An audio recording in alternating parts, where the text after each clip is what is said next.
सौम्या ने किराए का फ्लैट 2 दिन पहले ही बदला था।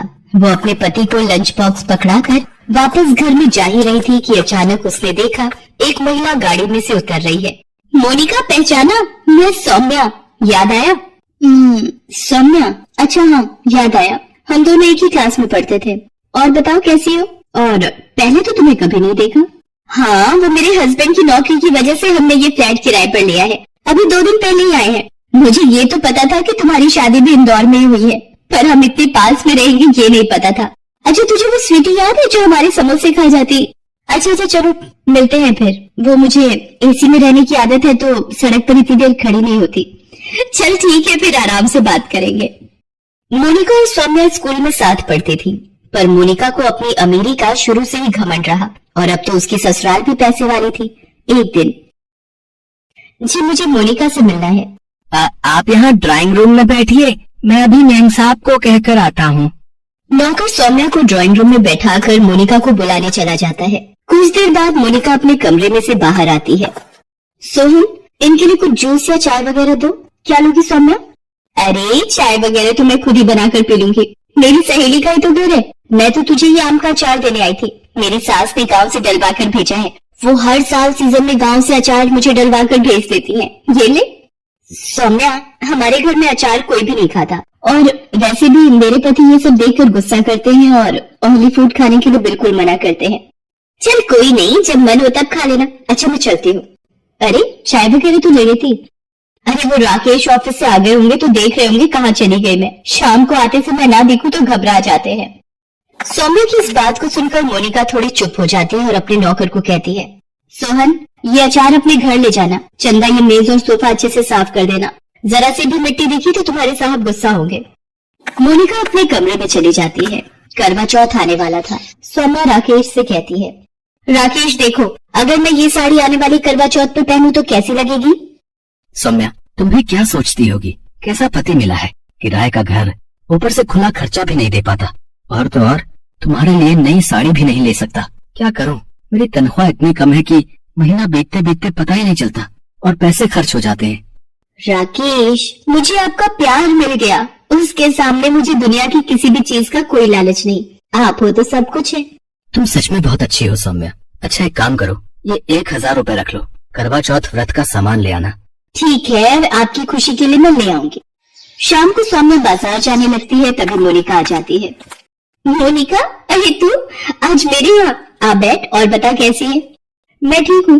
वो करवा चौथ की शाम की पूजा के लिए कॉलोनी की सारी महिलाएं मेरे घर ही इकट्ठा होती हैं, तो सोचा तुम्हें वो बता दो। तुम मेरी कोठी में पूजा के लिए आ जाना। पंडिताइन जी टाइम पर आ जाएंगी।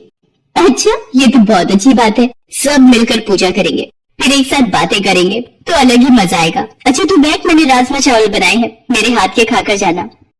नहीं, मैं डाइट प्लान से ही चलती हूँ। अभी मुझे घर जाकर एक्सरसाइज भी करनी है। मेरी ट्रेनर आ गई होगी। सौम्या चुप हो जाती है। कुछ दिन बाद करवा चौथ का व्रत आता है और कॉलोनी की सारी औरतें तैयार होकर मोनिका के घर पहुंचती हैं। कुछ देर बाद सौम्या भी पहुंच जाती है। मोनिका जी, आपकी साड़ी तो हर बार की तरह इस बार भी सबसे अलग और सुंदर है। जी मिसेस चावला, वो मेरे मुंबई के पर्सनल फैशन डिजाइनर ने डिजाइन की है। पूरे 10 लाख की है। वैसे सच में मोनिका जी, करवा चौथ मनाने का असली मजा तो आपकी कोठी पर ही आता है। मोनिका, तू तो सच में बहुत सुंदर लग रही है, और तेरी डिजाइनर मेहंदी भी। पूरे 25,000 रुपए दिए इस मेहंदी के मैंने। आज तो सच में विवेक जी तेरे ऊपर लट्टू हो ही जाएंगे।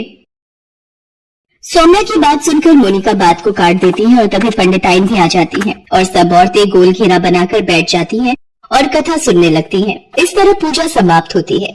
सभी औरतें अपने अपने घर चली जाती हैं। सौम्या भी अपने घर आ जाती है और रात में चंद्रमा निकलने का इंतजार करने लगती है। चंद्रमा निकलने में अभी वक्त था। सौम्या राकेश को बार बार छत पर चंद्रमा देखने के लिए भेज रही थी। उसी बीच सौम्या ने मोनिका को फोन मिलाया। हाँ सौम्या, बोलो क्या काम है? और विवेक जी तो आ गए होंगे। अब बस कुछ ही देर में चंद्रमा निकलने वाला है। मेरा तो प्यास के मारे गला सूख रहा है। तू भी मेरी छत पर ही आ जा, हम साथ में मिलकर पूजा करेंगे। नहीं सौम्या, अभी विवेक आए नहीं है। उन्हें कुछ जरूरी काम है, इसलिए वो अभी ऑफिस नहीं है।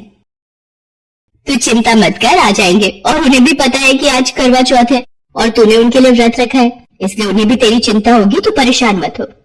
कुछ देर बाद चांद निकल आता है और सौम्या चंद्रमा की पूजा करती है और राकेश के हाथों से पानी पीकर अपना व्रत खोलती है। कुछ देर बाद वो राकेश से कहती है, राकेश, ये पूरी और छोले की सब्जी में मोनिका को देकर आते हो। अब जब बराबरी में ही रहते हैं तो एक दूसरे का साथ निभाना अच्छा लगता है। अरे, कोठी में ये अंधेरा क्यों है और कोई नौकर चाकर भी नजर नहीं आ रहे? मोनिका, कहाँ पर हो? कहीं बाहर तो नहीं गई है? पर गेट तो खुला हुआ है। मोनिका, अरे ये तो बेहोश है। अरे ये जमीन पर कैसे गिरी? सौम्या राकेश को बुलाती है। वो डॉक्टर को लेकर आता है। तब तक मोनिका थोड़ा होश में आ जाती है। देखिए, नहीं जल्दी ही कुछ लिक्विड देना होगा। पानी की कमी से तबीयत और खराब हो जाएगी। मोनिका, 2 घूंट पानी के ले ले, नहीं तो तेरी तबीयत बिगड़ जाएगी। नहीं, जब तक विवेक अपने हाथ से पानी नहीं पिलाएंगे मैं अपना व्रत नहीं खोलूंगी। अच्छा, मैं चलता हूँ। आप कोशिश कीजिए कि ये कुछ लिक्विड पानी या जूस पी लें, उससे ही तबीयत में सुधार आएगा। तो मैं दोबारा आ जाऊंगा। पता नहीं, विवेक का फोन भी नहीं मिल रहा है। मैंने बहुत बार ट्राई किया है। आज त्योहार की वजह से सारे नौकर भी जल्दी घर चले गए हैं। पता नहीं चक्कर कैसे आ गया।